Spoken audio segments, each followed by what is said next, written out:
आप अमीर बनेंगे या नहीं, ये पैसा साइकोलॉजी तय करती है। मनी, बिजनेस, फाइनेंस से जुड़ी किताबें अक्सर लोग इसलिए पढ़ने से बचते हैं क्योंकि वो काफ़ी जटिल भाषा में लिखी होती है। मगर साइकोलॉजी ऑफ मनी में लेखक ने बड़ी आसान भाषा में समझाया है। किताब में 19 छोटी छोटी कहानियों के जरिए मनी से जुड़ी कई बड़ी बातों को समझाया है। पर्सनल फाइनेंस से जुड़ी आपको कई ऐसी किताबें मिल जाएंगी जो बताती हैं कि कौन सा स्टॉक बढ़िया, एक मजबूत कंपनी कैसे चुनें, कैसे निवेश करें, कहाँ निवेश करेंगे। मगर ऐसी गिनी चुनी किताबें हैं जो आपको बताती हैं कि पर्सनल फाइनेंस है क्या, ये क्यों ज़रूरी है, और ये बात साइकोलॉजी ऑफ मनी से बेहतर कौन बता सकता है। मॉर्गन हाउसेल एक अवार्ड विनिंग ऑथर, लेखक और स्तंभकार हैं। उन्होंने अपनी किताब साइकोलॉजी ऑफ मनी में रुपये पैसे के पीछे साइकोलॉजी का कनेक्शन बताया है। अगर आप पैसे को लेकर कुछ ज़मीनी चीज़ें सीखना और समझना चाहते हैं तो आप इस किताब को बेशक पढ़ सकते हैं। किताब की मुख्य बातें। सबसे अच्छी बात, मनी, बिजनेस, फाइनेंस से जुड़ी किताबें अक्सर लोग इसलिए पढ़ने से बचते हैं क्योंकि वो काफ़ी जटिल भाषा में लिखी होती है।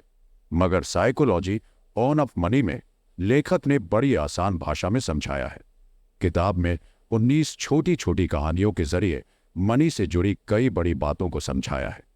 नीचे इस किताब से मिलने वाली कुछ 11 प्रमुख बातों का जिक्र करने जा रहे हैं। नंबर 1, पैसा नहीं, उसे लेकर आपका रवैया मायने रखता है। मॉर्गन एक कहानी में बताते हैं कि कैसे एक अमेरिकी सफाईकर्मी स्मार्ट इन्वेस्टिंग के जरिए करोड़पति बन जाता है। वहीं दूसरी तरह एक मोटी सैलरी कमाने वाला कंपनी का सीईओ अपने गलत रवैये की वजह से बैंकरप्ट हो जाता है। नंबर 2, हर किसी के लिए पैसे के मायने अलग होते हैं।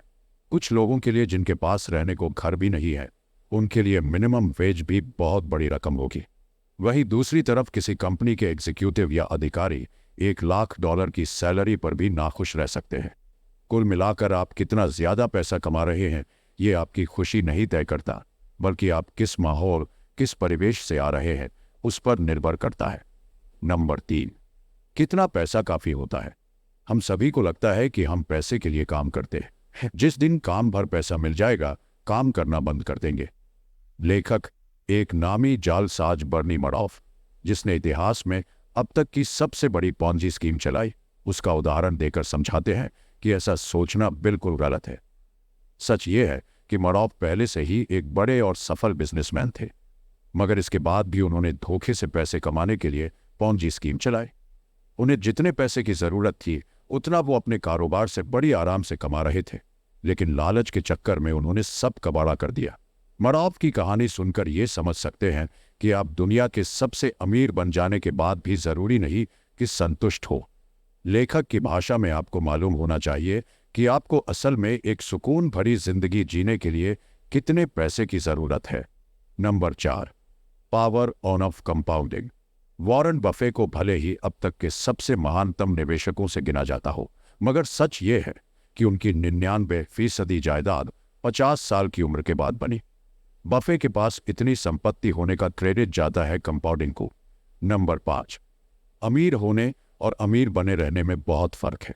अमीर होने के बहुत सारे रास्ते हैं, मगर अमीर बने रहने का सिर्फ एक ही रास्ता है, और वो है सोच समझकर खर्च करना। नंबर 6, बिना सोचे समझे रिस्क नहीं ले। मार्केट में हजारों कंपनियों के शेयर मिल रहे हैं, मगर इनमें से गिने चुने शेयर ही वाकई आपको अमीर बना सकते हैं। बदकिस्मती से इन्हें ढूंढना बहुत मुश्किल है। इसके लिए आप इंडेक्स फंड खरीद सकते हैं और काफी हद तक एक औसत मुनाफा कमा सकते हैं, जो कुछ नहीं कमाने से तो बेहतर है। नंबर 7, इतिहास हमेशा खुद को नहीं दोहराता। निवेशक हमेशा बाजार का अनुमान लगाने के लिए इतिहास के पन्ने पलट कर देखते हैं, मगर ऐसा नहीं है। इतिहास की परिभाषा में ये एक अप्रत्याशित और असामान्य घटनाओं का एक दस्तावेज है। अगर आप अप्रत्याशित घटनाओं के दोबारा होने का अनुमान लगा रहे हैं तो इसे बेवकूफ़ी ही कहा जाएगा। मिसाल के तौर पर अमेरिका हर 4 साल में मंदी का सामना करता है, मगर 15 सालों से ज्यादा समय बीत जाने के बाद भी वहां मंदी जैसी कोई चीज नहीं दिखती है।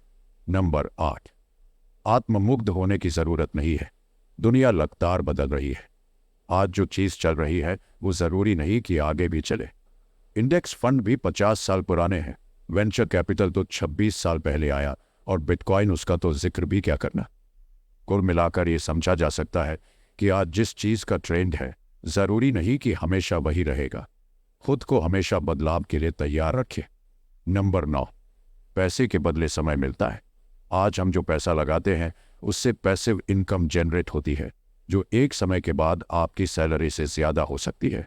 ऐसा होने पर आप आराम से नौकरी छोड़ सकते हैं और जो आपका दिल करना चाहे, जो आपका पैशन हो, उसे फॉलो कर सकते हैं। आपको पैसे के लिए किसी के लिए नौकरी करने की जरूरत नहीं होगी। फाइनेंशियली फ्री होंगे। नंबर 10, संपत्ति वो है जो नजर नहीं आती। आपने लोगों को यह कहते हुए सुना होगा कि काश मैं करोड़पति होता, मगर असल में उनके कहने का मतलब होता है कि मैं काश मैं 1 करोड़ रुपए खर्च कर पाता। लेकिन असल में अगर आपको 1 करोड़ मिले और आप उसे पूरी तरह खर्च कर दें, तो आपकी ये आदत आपको जल्द ही कंगाल भी बना सकती है। तो अगली बार जब आप किसी तो महंगी गाड़ी या महंगे अपार्टमेंट में रहते हुए देखें, तो ये जरूर समझ लें कि वो अमीर नहीं बल्कि अमीर होने का दिखावा कर रहे होंगे। आप लोगों की अमीरियत तो देख सकते हैं, मगर उनके खाते में असल में कितने पड़े हैं आप इसका अंदाजा नहीं लगा सकते। इसलिए बेहतर होगा कि किसी की संपत्ति पर देखकर उससे प्रभावित ना हो। नंबर 11, कोई भी बेवकूफ नहीं है। जब भी आप कोई शेयर खरीदते हैं तो याद रहे कि किसी ने वो शेयर बेचा है। इसका मतलब है कि जब आप कोई शेयर खरीदते हैं तो आप उसे सस्ता समझ रहे होते हैं, मगर दूसरी तरह वही स्टॉक बेचने वाले के लिए महंगा होता है। कुल मिलाकर हम कहना ये चाहते हैं कि लोगों को हमेशा यही लगता है कि वो बढ़िया डील कर रहे हैं, और उस वक्त के लिए हो सकता है ये अच्छी डील हो भी। मिसाल के तौर पर आज से 20 साल पहले किसी ने अमेजॉन के शेयर लिए होंगे, तो वो इस समय 2600% के फायदे पर बैठा होगा। मगर वही किसी के लिए अमेजॉन के शेयर इस लेवल पर वाजिब लगेंगे क्योंकि वो एक आई कॉमर्स कंपनी के तौर पर अमेजॉन के बिजनेस का अंदाजा लगा रहा होगा। दी साइकोलॉजी ऑफ मनी को हर उस इंसान को पढ़नी चाहिए जो निवेश करना चाहता है या कर रहा है। किताब पर्सनल फाइनेंस से लेकर इन्वेस्टिंग तक और फाइनेंशियल डिसीजन तक के बारे में बहुत डिटेल में बताती है। हम में से कई लोग पैसे को खुशियों से मापते हैं, मगर किताब इस मानसिकता को सिरे से गलत साबित करती है। साथ में पैसे को लेकर कैसा बिहेवियर रखना चाहिए ये भी बताती है।